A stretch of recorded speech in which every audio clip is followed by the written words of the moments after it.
Joining me today. My name is Jessica Simerson, and I am the Career Service Specialist for Adult Education at West Georgia Technical College. Today, I want to provide some information about the West Georgia Technical College admissions process for students once they've completed their GED and want to continue their education. This process is similar for all colleges, so the information that I'm going to offer can be used if you want to go to another college or university.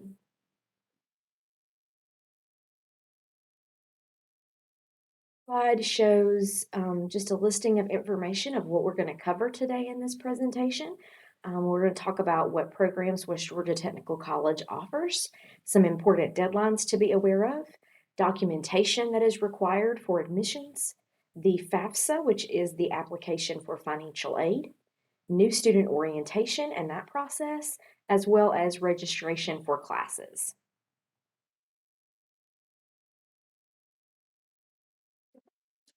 Some general information about West Georgia Technical College. We do have 5 campuses as well as 2 sites where we offer classes. We do have tours that our admissions office offers on the 3rd Tuesday of every month at 10 a.m. and 5:30 p.m. Those are offered on every campus, and the general public is welcome to attend those as well as our adult education students. So if you would like to go on a general tour of the campus and learn more about the college, you are welcome to attend those tours. However, we can also set up personalized tours with our admissions counselors if you're interested in a specific program or just a specific campus. We can set up a day and time with an admissions counselor for you to receive a more personalized tour where you can learn more about specific programs. Options where you could meet with faculty members in the program that you're interested in and see their classroom space and get more information about the programs and the careers that are offered by that program. You can also explore the West Georgia Technical College website. There's a lot of information there about our different programs, including some videos from our instructors and students in our programs that talk about the options that you have there and the reason behind why some students choose to go into those programs. So these are some screenshots from the West Georgia Technical College website. If you go to our homepage, which is westgatech.edu, you're going to see this Kickstart Your Career snapshot there, and you can click on Find a Career, and then that's going to bring you to this page that says, we're underneath here where it says, what are you interested in? So you can see some of the programs that we offer. This is not everything, but these are a few of them. So everything from accounting to business management to registered nursing to dental hygiene, criminal justice, precision manufacturing and maintenance, welding and joining, cosmetology, culinary arts, and early childhood care and education. So those are just a few of the different programs that we offer. We do have 120 different programs that you have to choose from, so there's usually something for everyone. One thing that I would want you to be aware of is when you're looking at our programs, not every program is offered at every campus. So you can use this programs of study and what I've highlighted in yellow here, browse available programs by campus. If you click on that, it will give you a listing of which programs are offered at which campus so that you can know if the program that you're interested in is being offered at the campus location that's closest to you, or if you would need to travel to complete your program if it's offered at multiple campuses. Question that you might have is how long is it going to take to complete a program? And that is really dependent upon how many classes or credit hours you take each semester. So just to break that down a little bit, West Georgia Tech has 3 main semesters. Our fall semester runs from August to December, spring semester runs from January to May, and summer semester is May, June, and July. We also offer some mini semesters from October to December and March to May. So you can kind of see what each semester looks like, and you can see that summer semester is about half of the length of fall and spring. So when you're looking at taking classes in the summer, you want to keep that in mind because it's a shorter term, but you still have to cover the same amount of material as in fall and spring semesters. That makes your classes much more intense. So especially if you are starting your program in the summer semester, my recommendation is that you don't take more than 2 classes in summer, just to make sure that you don't overwhelm or overload yourself. Another factor in how long it's going to take you to complete the program is whether you want to earn a certificate, a diploma, or a degree. And the differences in those are typically just the length of the program or how many classes are included in each of those programs. If you start in a certificate, you can usually also transition over to a diploma or a degree with our programs. And the diploma and the degree are going to give you some more general education core classes that you'll be required to take, whereas certificates usually you're just going to cover courses that are specific to that program. So certificates can typically be 1 to 2 semesters, diplomas are about a year, and degrees are about 2 years. That is if you're going to be attending full-time, and full-time is 12 credit hours, which is usually about 4 classes each semester. So I want to give you an understanding of what we call our program completion checklist, and that's what's pictured on the right of the screen here. So the sample I've given you is for the business technology degree, and this lets you know the total number of credit hours that you will have to take in order to complete that program. It lists the program chair. If you've got specific questions about that program, this is a person that you can contact. And it tells you what campuses this program is offered at, but it does indicate that the courses may rotate among the following locations. And what that means is that this program is offered at all of these campuses, but you may have to travel to multiple campuses to complete that program because some of the courses may only be offered on one of those campuses. So the way that you want to read this program completion checklist is it's going to give you on the left a checkbox where you can check off once you've completed each of the courses. And then it's going to give you the course number, the course name, and then if there are any prerequisites for that course. So for instance, if you wanted to take Humanities 1101 as your Area 4 course, that is Introduction to Humanities. That has a prerequisite requirement of English 1101. What that means is that you must complete English 1101 with a minimum grade of C before you'd be eligible to take Introduction to Humanities. So that's just a brief understanding of the program completion checklist. And if there is a specific program that you're interested in, I'm happy to print this for you and we can set up a meeting to walk through this and I can explain to you the recommendations for each semester of what classes you should be taking and how to read this in more detail. So there are always important deadlines that you want to keep in mind if you are planning to go to college once you complete your GED. Each semester, there's an admissions deadline and a financial aid deadline. You want to have all of your documentation submitted by these deadlines if possible so that you can be admitted and ready to start classes and have your financial aid processed in time so that you don't have to pay out of pocket if possible.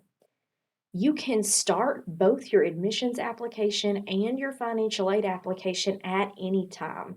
You do not have to wait until you've completed your GED to get those processes started. However, you will not be able to finalize your admissions application or your financial aid application until you have completed your GED and our admissions office has received a copy of your GED transcript. If you complete your GED close to or after the deadlines, or if you miss these deadlines for any reason, there is still a possibility that we can get you in for classes that semester. However, you may be required to pay out of pocket until your financial aid gets processed.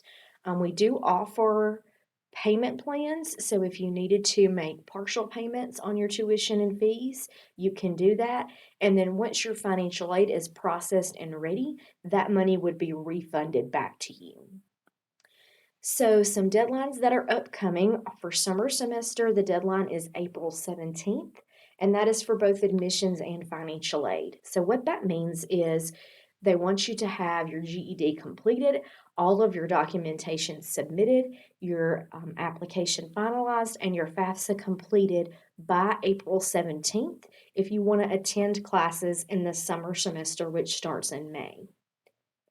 For fall semester, that deadline is July 5th.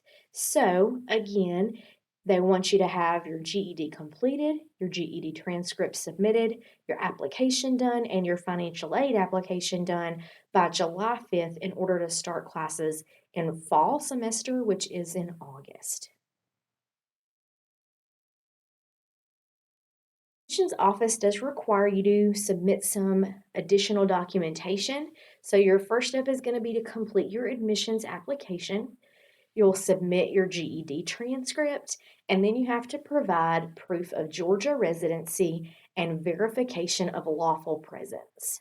So on this screen, there is an image of a Georgia driver's license. If your Georgia driver's license includes the two things that are highlighted, then you've met both of those requirements and you don't have to provide any additional documentation. So, if your Georgia license has an issue date, like here that's highlighted in yellow, that is at least 1 year in the past, then you meet the Georgia residency requirement.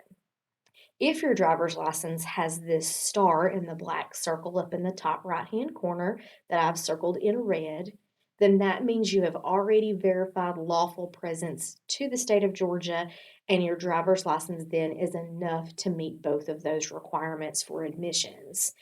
If you don't have an issue date that's a year prior, or you don't have the star on your driver's license, you would need to provide one of these other forms of residency and lawful presence proof in order for your admissions application to be finalized. So FAFSA is the free application for federal student aid. I want you to pay really close attention to that first word in FAFSA, which is free.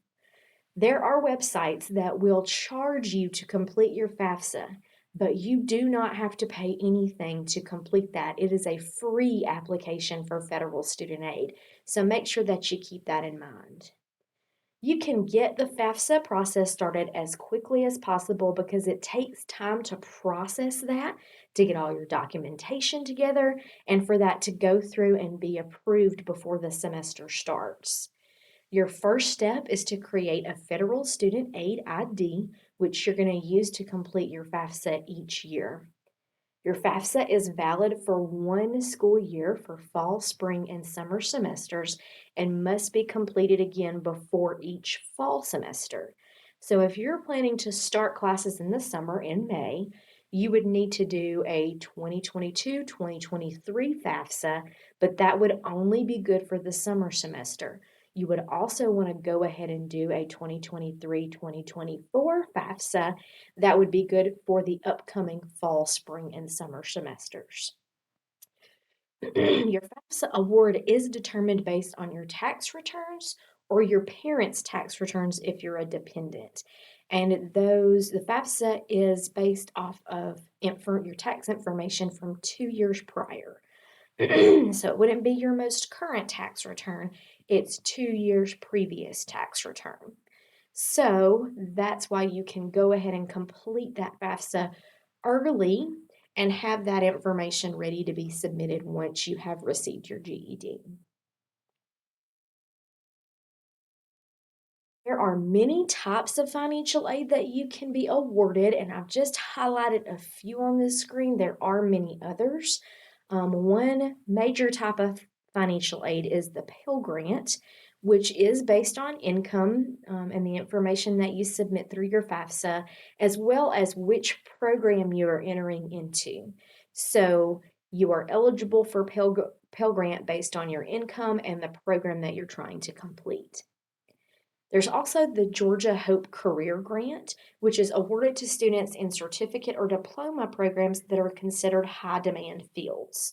So the governor of Georgia evaluated some jobs that don't have many people applying or entering into those roles.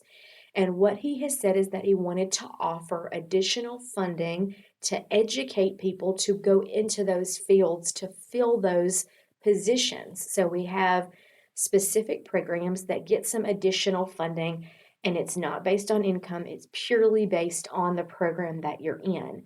So I've listed some of those programs here, and these are programs where you're going to get extra financial aid that can help cover your expenses. We also have scholarships that are offered through our West Georgia Technical College Foundation each semester. I want you to be aware of that, and please make sure that if you attend with us, you fill out that application each semester. My husband actually went through the welding program with West Georgia Tech, and I made him fill out that application every semester. And every semester that he completed the application, he was awarded a scholarship. And that's just additional money that can help cover your tuition, your fees, your book expenses. So that can also go a long way. It's important that you do that because some of the scholarships are very specific. So they may say that they want this scholarship to be awarded to someone who's attending at the Carroll campus in the welding program who lives in a household that is served by Carroll EMC for power. If nobody who meets those qualifications applies, then that money does not get awarded. So there are a lot of different scholarships that you can complete. The application that you submit is for all of the scholarships offered through our foundation, and you'll answer some questions in that application, and then the foundation evaluates to see which scholarships you're eligible for. You have completed your admissions process and you've completed your FAFSA, you're going to receive your acceptance letter. And your acceptance letter is going to contain information about how to register for new student orientation. All students are required to attend an orientation session before they can register for classes each semester. So we would like to see you attend the on-campus orientations that are offered because that's going to give you the best options for courses, and you can get the best information when you go to that on-campus orientation. So on-campus orientation sessions are only held at two of our campuses currently. That's the Murphy campus, which is in the Waco-Bremen area, and the LaGrange campus. They do offer multiple sessions on the orientation day. Usually there's a 9 o'clock session, an 11 o'clock session, and a 2 o'clock session. And you get to select which campus you want to attend that at and what time you want to attend that for. The upcoming campus orientation session dates are May 2nd for summer semester and July 25th for fall semester. If you cannot attend the on-campus orientation, there is an option to complete orientation online. However, those happen after these on-campus orientation sessions, which means that the classes will already be filling up. So it's not as beneficial to you, but you still can get in and take classes in that semester, even if you miss these on-campus orientation dates. The registration. When you attend an on-campus orientation session, you're going to have a general session that you'll go to. After that general session, you'll be directed to go to a computer lab where there will be faculty and staff members available to help you get registered for your first semester of classes.